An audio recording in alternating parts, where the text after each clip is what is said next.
السلام علیکم ورحمۃ اللہ وبرکاتہ۔ مورنگا فوڈ لودرا حکیم محمد اسماعیل۔ آج ہم نے جس ٹاپک پہ بات کرنی ہے وہ طب نبوی میں اور دین اسلام میں، دنیا میں، جنت میں اللہ تبارک و تعالی نے اس کو بہت بڑا بلند مقام دیا ہے۔ یعنی کہ خطرناک بیماریاں بھی ہوں جیسے ایڈز یا کینسر، بلڈ کینسر ہو، سکن کینسر ہو،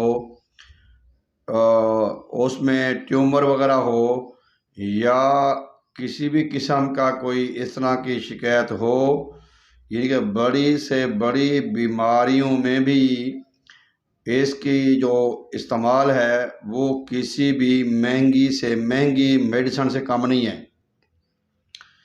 ناظرین، آج ہم بات کریں گے موسمی پھل ہے، فروٹ ہے، اور ڈرائی فروٹ میں بھی اس کا شمار کیا جاتا ہے۔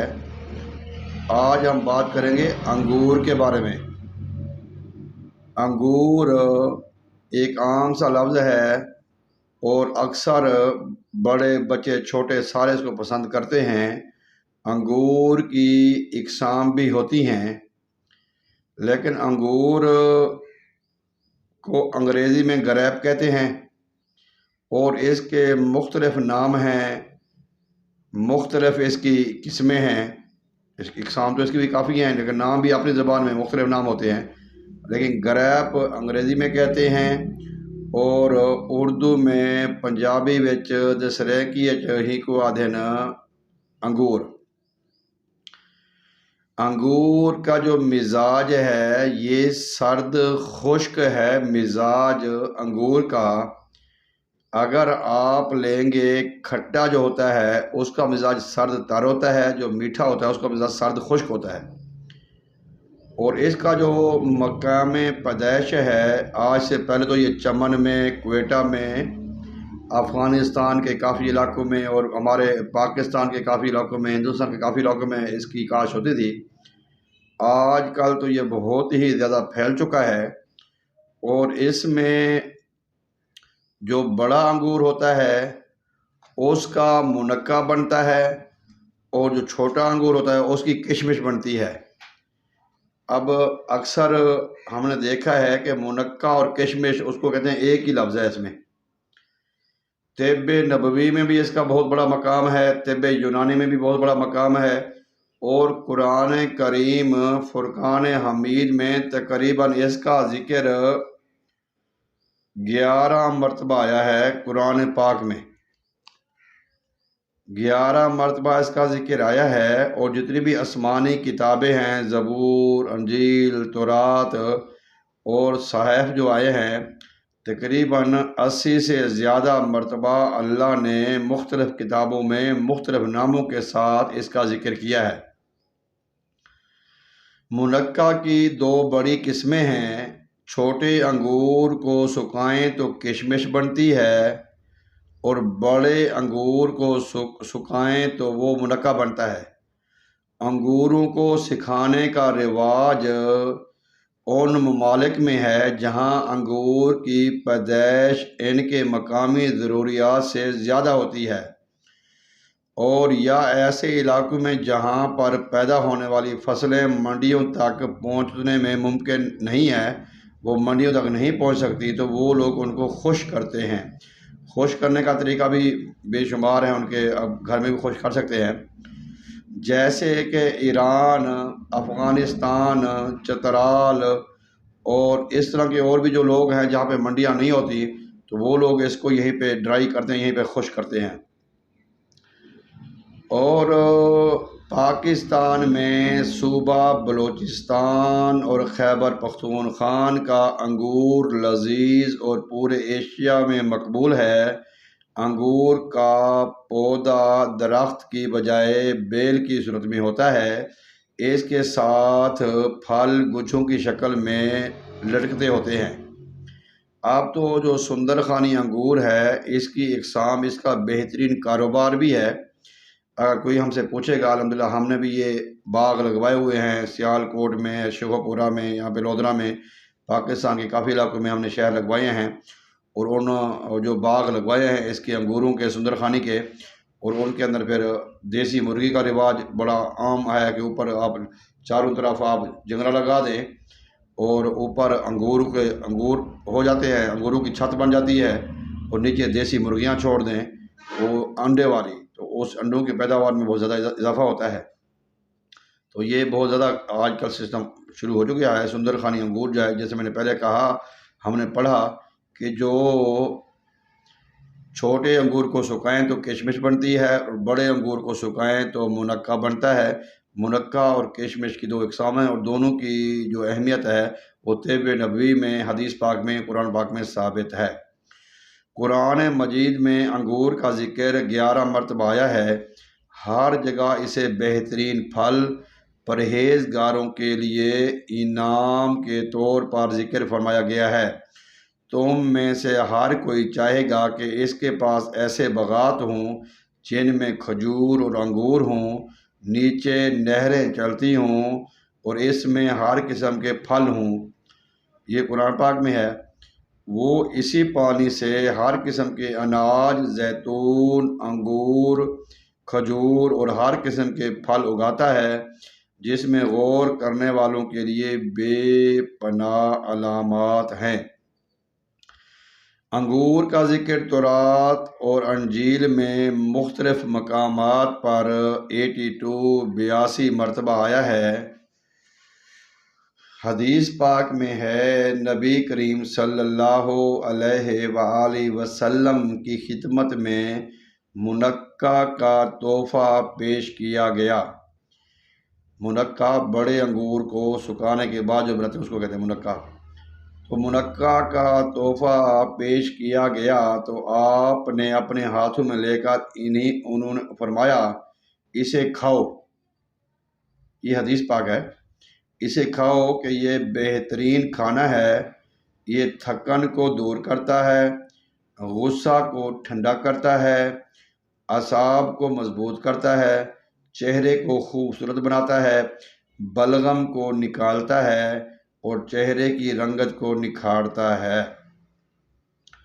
حضرت علی رضی اللہ تعالیٰ عنہ فرماتے ہیں کہ نبی کریم صلی اللہ علیہ وآلہ وسلم نے ارشاد فرمایا، جس نے روزانہ منقع سرخ کے 21 دانے کھائے گا، وہ ان تمام بیماریوں سے محفوظ رہے گا جن سے وہ ڈرتا ہے۔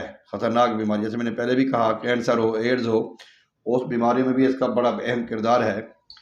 حضرت عبداللہ بن عباس رضی اللہ تعالی عنہ سے روایت ہے کہ نبی کریم صلی اللہ علیہ وآلہ وسلم نے فرمایا کہ آپ کا جو معمول تھا نبی کریم صلی اللہ علیہ وسلم کا، وہ منقع کو پانی میں بھگو کر رکھ دیتے، ایک دن 24 گھنٹے، اور یا اسی دن صبح بھگو کے شام کو بھگو لیتے یا اگلے دن استعمال کرتے۔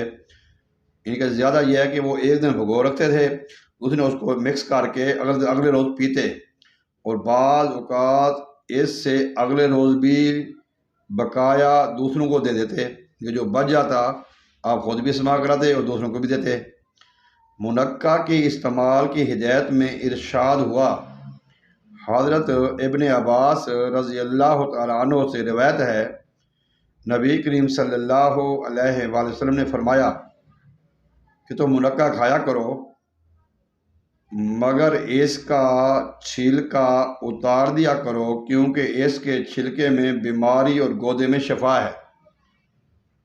اور ایک جگہ پہ اور بھی ہے کہ اس ایک بیماری ایسی ہے جس میں اس کا چھلکا استعمال کریں۔ ابن قیم کی تحقیقات کے مطابق کشمش سے منقع بہتر ہے۔ اس کا گودا پھیپھڑوں کے لیے اکسیر ہے، پرانی کھانسی میں فائدہ دیتا ہے، گردہ اور مثانہ کے درد کو دور کرتا ہے اور معدے کو مضبوط کرتا ہے، اور اس کے علاوہ تلی کو طاقت دیتا ہے، ہاضمہ کو درست کرتا ہے۔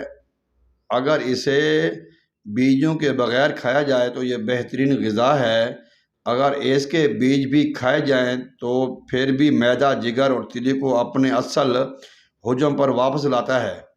بلغم کو نکالنے کے بعد اس کو آنتوں میں پیدائش کو کم کرتا ہے، روکتا ہے۔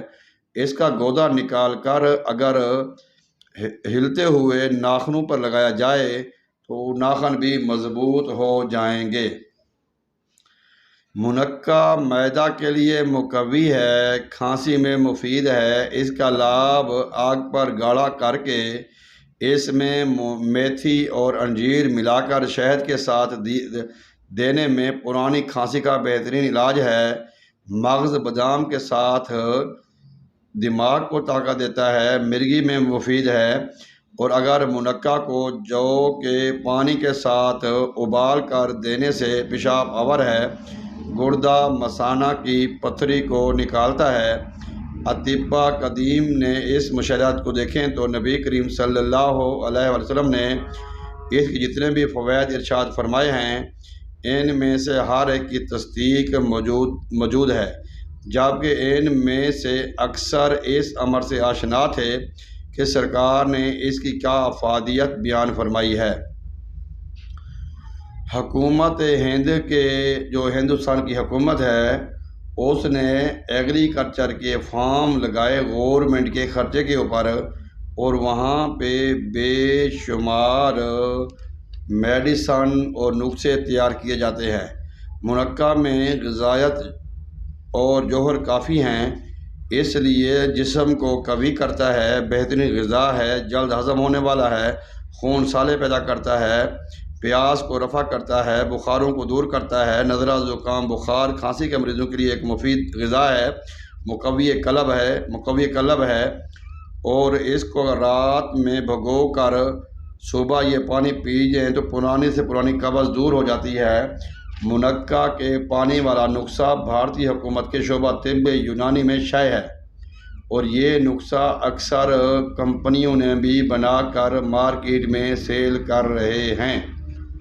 عزیزان گرامی، یہ اس کے بے شمار جہاں پہ فوائد ہم دیکھ رہے ہیں، میں نے آج جو مطالعہ کیا 3-4 کتابوں میں قرآن حدیث کی روشنی میں کہ اس میں کیلشیم، فائبر، پروٹین اور ٹاپ موسٹ جو ایڈز اور کینسر کی جو بیماریاں ہیں ان کی میڈیسن میں بھی اس کا شمار کیا جاتا ہے، اور یہ بہترین وٹامنز ہے، اینٹی کینسر ہے، اینٹی ہیپاٹائٹس ہے، اور اس میں بے شمار انعام و اکرام ہیں، اور سب سے بڑی بات ہے کہ یہ جنت کا پھل ہے۔ اللہ تعالیٰ ہم سب کو یہ جو اگر موسم کے مطابق پھل کھائیں گے، موسم کے مطابق سبزیاں کھائیں گے تو ہم بڑی سے بڑی بیماریوں میں، تکلیفوں میں، پریشانی سے محفوظ رہیں گے۔ امید کرتا ہوں کہ آپ کو یہ ہماری طب نبوی کی جو معلومات تھی منقع، کشمش، انگور کے بارے میں، گریپ کے بارے میں، آپ کو پسند آئی ہوگی۔ تو آپ ہمارے دل جوئی کیا کریں، ہمارے چینل کو سبسکرائب کریں، ساتھ بیل آئیکن کو دبا دیں تاکہ ہماری ہر نئی آنے والی ویڈیو آپ کو وقت تک مل سکے۔ اسی کے ساتھ اجازت دیجیے، اللہ حافظ، السلام علیکم ورحمۃ اللہ وبرکاتہ۔